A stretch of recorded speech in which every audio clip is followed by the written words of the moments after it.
everybody, Jarrod here again with Gila Valley CrossFit, going over 18.4. Just got announced about 2 hours ago, and I just got done doing it actually. Very another unique workout that Castro came up with. Workout this time is going to be a 9-minute time cap. You're going to do the benchmark workout Diane, which is 21:15 to 9 of deadlifts and handstand push-ups. 225 for men, 155 for women. Then after, if you get that done in that 9-minute time cap, you go on to another 21:15 to 9 of 315 and 205 on the deadlift with a 50-meter handstand walk between each set. All right, so for the deadlift, we're going to go over some warm-up techniques and some deadlift techniques. First one we're going to do is a banded good morning, which is a really good one to get the posterior chain muscles fired, get everything kind of loosened up, stretch up. So you're going to get a band, put it around your neck, around your shoulders, step on it with both feet. You can kind of hold on to it for some extra added security.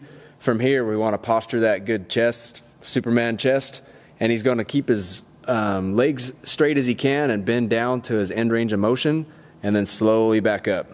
So the banded good morning keeps you under tension throughout that rep. Kind of get those eyes straight ahead, and you know, I do like 10 to 15 reps, 3 to 4 sets maybe, just to try to get everything loosened up, fired up for the deadlifts. Banded good morning is a really good one that we like to use for that. One of the biggest things we see on deadlift is people not breathing correctly, okay? So I'm not going to go over the whole deadlift technique because everybody should be pretty familiar with that, but we want to talk about the breathing piece.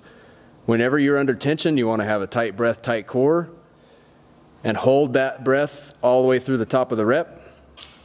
Stand up tall, exhale, take another deep breath in, and it's really crucial you try to hold this through, touch both plates on the ground, and pull back with that same breath, okay? That's going to help you really stay engaged with your posterior chain, keep everything nice, tight, and in line, and help keep your breathing. That way you're not getting lightheaded, dizzy. We see a lot of people try to pass out with this type of stuff. So those are some pretty good looking reps. If you do not breathe right and you slam the bar back down and everything comes out of line, okay, we're going to show some bad reps. Okay, completely relax at the bottom. He's going to retench, tighten back up, go back up. With that, your back muscles are constantly contracting, and it's going to tighten your back up extremely bad, okay? So you really want to make sure that your tight core, tight breath, hold it all the way through the rep, touch the plates on the ground, keep everything nice and in line, nice and tight, especially with the heavier weight, lots of reps. Okay, next thing we're going to talk about is the high hip deadlift compared to the conventional deadlift. High hip deadlift, he's going to have his back a little bit higher than normal, higher hip. If you have a really strong back, this is a decent way to get through some reps a lot quicker without burning out your quads. So he's going to lift from there. Everything's nice, tight, and in line at this point still. He's going to pull, stand up tall. Notice there's not much hip movement on this, okay? You can be pretty efficient at that if you're pretty strong. That's one way to get through the deadlifts. The other way is the conventional deadlift. Conventional deadlift uses a lot more hip engagement. You're going to start a little bit lower using the legs and come back down. You notice he sits back down in the pocket, stands back up.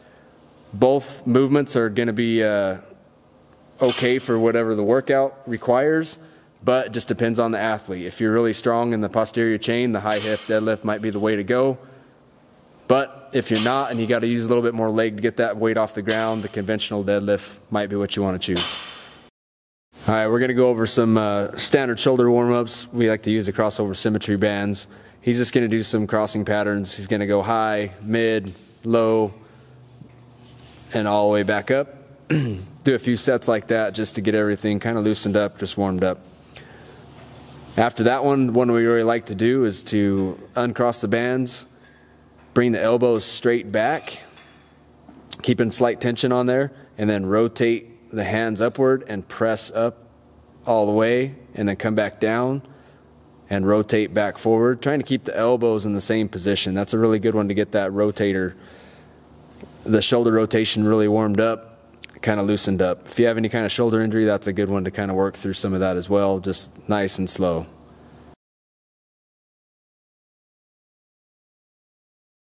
Once again, just getting the shoulders nice and loosened up, nice and warmed up, especially if you're going to be trying a lot of handstand push-ups on this one.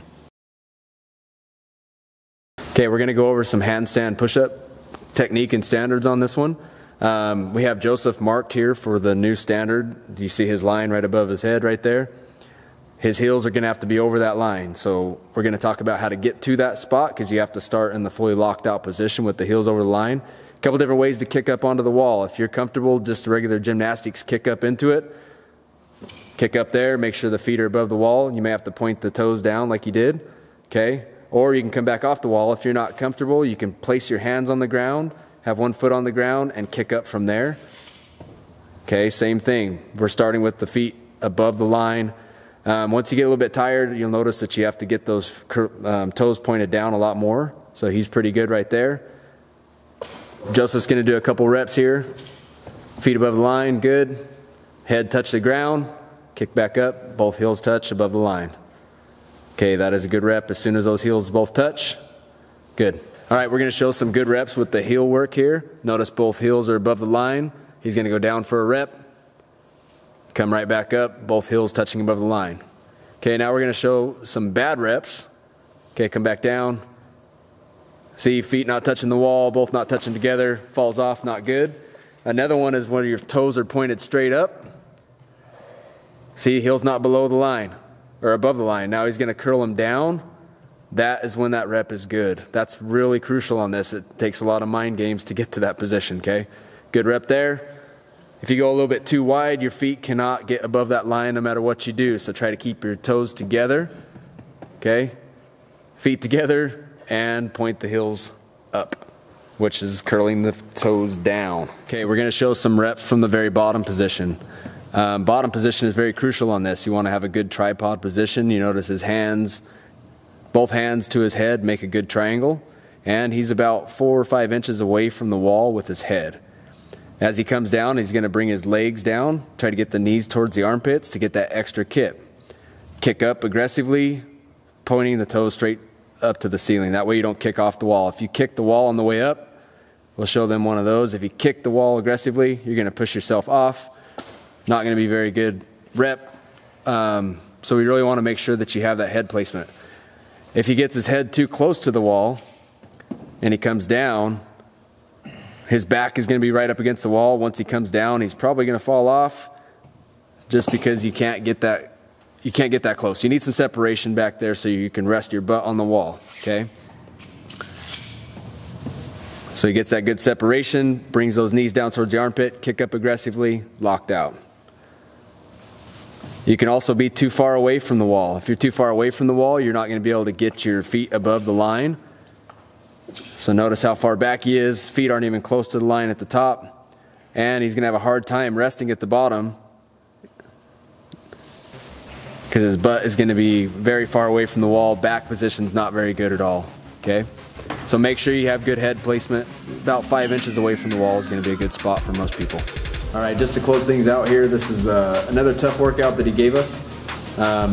You know, games athletes, regional competitors probably won't have much of an issue with this one, but for the most of us, like me, I did this workout tonight and I didn't get through the Diane portion of it. Not very strong in the handstand push-up, and it showed tonight. That 9-minute time cap did me in, okay?